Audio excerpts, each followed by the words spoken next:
Hayeng Bangthokadoriba Taranithoi Suba Manipur Assembly Mikhalda Andro Kendrada BJP gi Meerep oideba ex-minister TS Syamkumar Singhgi supporter Singni haiba Mioi Taret ke Yumda Sakhangdaba Singna Nongmei Kapsillamle Mioi ama soktuna laikanakre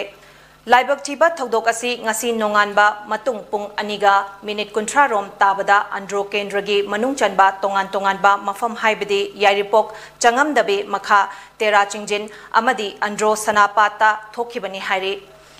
yairipok changamdabi makha tera chingjenda thokiba thodok aduda mafam aduda leiba yum marida sakhangdaba sing aduna nongmai round kaya kapsilambani hairi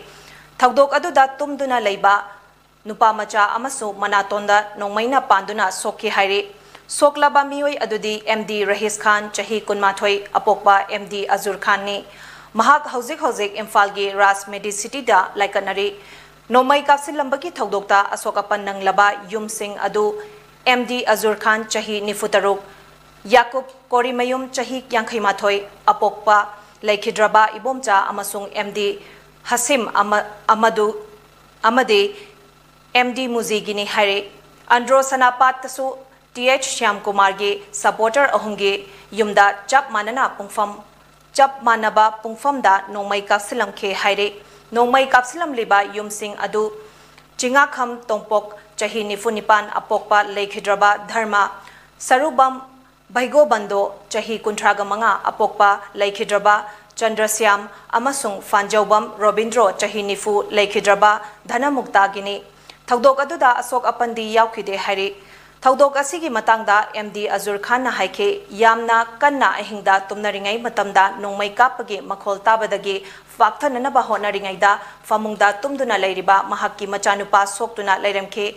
numit tarani rom ge mamangdasu masakhangdaba mioi khara laktuna yumgi nupi angang singda kihalamba amadi ex minister TS Syamkumar ge vote chenba yaroi karigumba chelabadi thokhaningdaba thodok sing thoklakpa yai haina kihalambasu laikre haike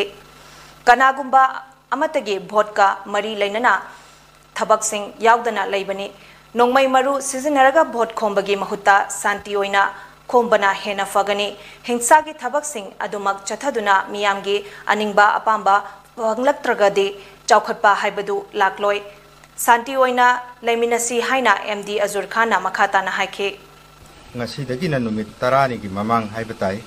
maduda sakhangdaba mioi kharana aigi yumsida changa aga matamsida ai samakti leite aigi nupi angang singda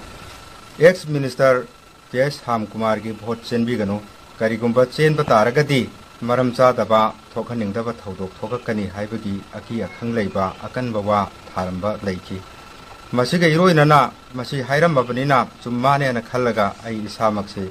karigumba rajniti gi phil amadata sopta ta da bida ai si chamna leijabani adubo khanghauduna ngasi gi thodokse thokpasi election gi matang sup mali aduga hairiba thodokse masimakna election ga mari leinaba oiba taragadi